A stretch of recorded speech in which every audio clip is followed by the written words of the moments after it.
Quem é o dono das coisas que você pensa que são suas? Essa pergunta merece uma reflexão profunda a respeito do ter ou do ser. Trabalhamos para ter coisas, recebemos o nosso salário, o meu salário, tenho a minha casa, o meu trabalho, o meu emprego, a minha família, a minha vida. Achamos que somos proprietários absolutos de tudo o que possuímos. Mas será que realmente somos? Será que não somos apenas administradores, mordomos daquilo que Deus tem colocado em nossas mãos? Estamos lendo o Salmo de número 24, nos 150 dias de leitura do livro de Salmos. E eu quero te convidar a refletirmos juntos neste salmo, nesse belíssimo hino de louvor, de adoração, de exaltação ao Rei da Glória, o Deus eterno, o Deus todo-poderoso. Vivemos numa sociedade em que é incentivada a independência absoluta. E o valor de uma pessoa, muitas vezes, é medido não pelo que ela é, mas sim pelo que ela parece que tem.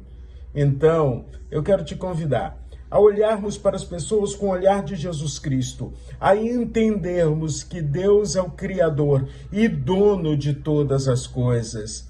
Eu não conquistei nada sozinho. É o Senhor Deus que me deu o privilégio de nascer, de viver, de respirar. É Ele que tem me dado inteligência, é Ele que tem me feito viver em comunidade. Viver junto de pessoas. É Ele quem tomou o meu lugar ali na cruz, no Calvário, para pagar o preço pelos meus pecados e para que eu tenha plena intimidade com Ele. O verso 1 do Salmo 24 diz assim: ao Senhor pertence a terra e tudo que nela se contém, o mundo e os que nele habitam. Essa afirmação deve mudar completamente a nossa perspectiva, a nossa visão a respeito do que eu tenho ou do que eu sou, mordomo, administrador daquilo que Deus tem colocado nas minhas mãos. Primeira questão que eu quero observar com você: Deus é o dono de toda a criação.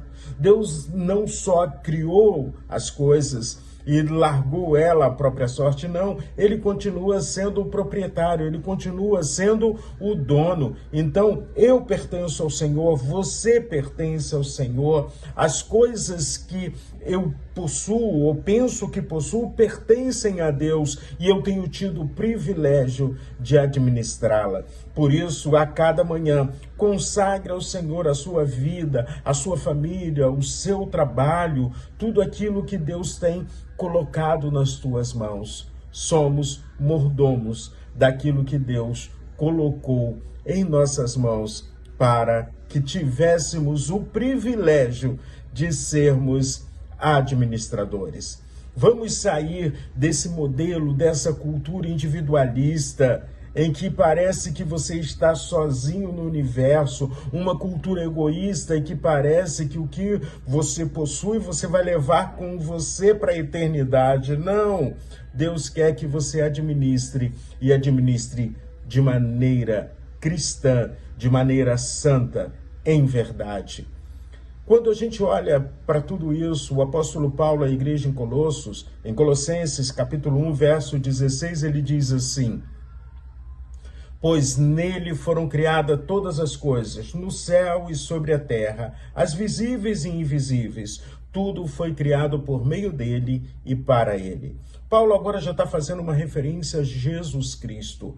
Jesus, ele não é criação. Jesus também é Criador de todas as coisas. Nada do que foi feito existiria sem Jesus. Ele estava presente na criação. E por isso tudo existe por meio dele e para a sua glória.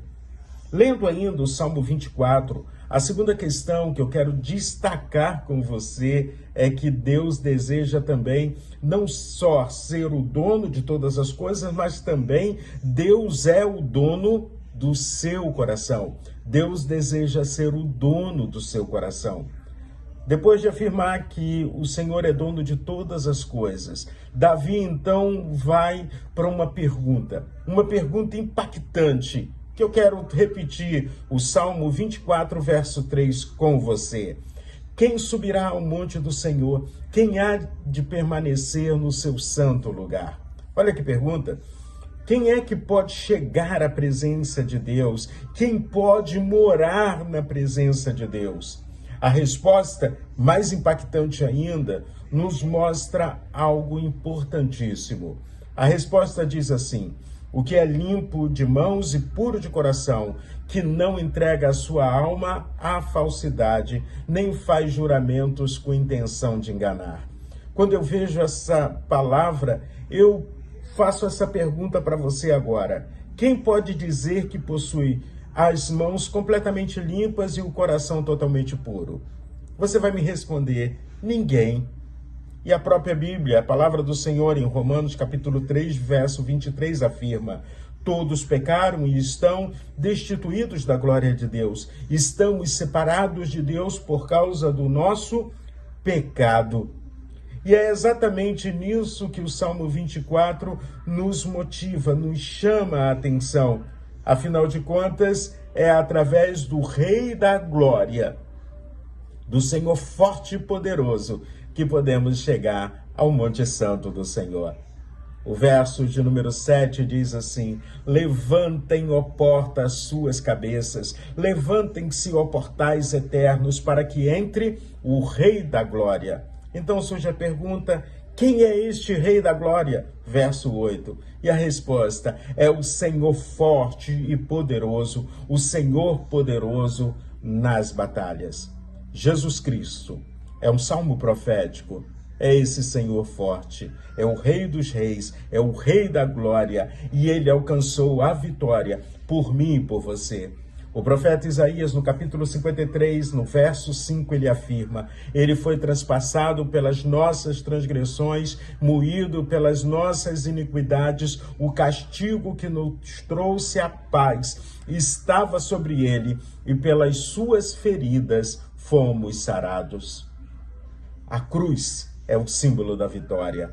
Na cruz, Jesus Cristo venceu o pecado, derrotou a morte, abriu o caminho para que pudéssemos entrar na presença de Deus. E aí, como o próprio Jesus diz lá em Apocalipse capítulo 3, 20, eis que estou à porta e bato, se alguém ouvir a minha voz e abrir a porta, entrarei em sua casa e cearei com ele e ele comigo. O cear aqui menciona muito mais do que uma refeição. O cear aqui fala de comunhão, de relacionamento, de intimidade. Cristo deseja viver conosco todos os dias. Por isso, mais do que religiosidade, ele deseja intimidade comigo e com você. Por isso, quando eu aplico o Salmo de número 24 na minha vida, eu entendo que hoje tudo que pertence, a minha casa, o meu trabalho, a minha família, os meus recursos, pertence ao Senhor. E o privilégio de administrar esses recursos é com gratidão, fidelidade e generosidade. Acima de tudo, permita que o Rei da Glória governe o seu coração. Que Deus abençoe ricamente o seu dia. Lembrando, ao Senhor pertence a terra e tudo o que nela se contém, o mundo e os que nele habitam. Eu e você pertencemos ao Senhor.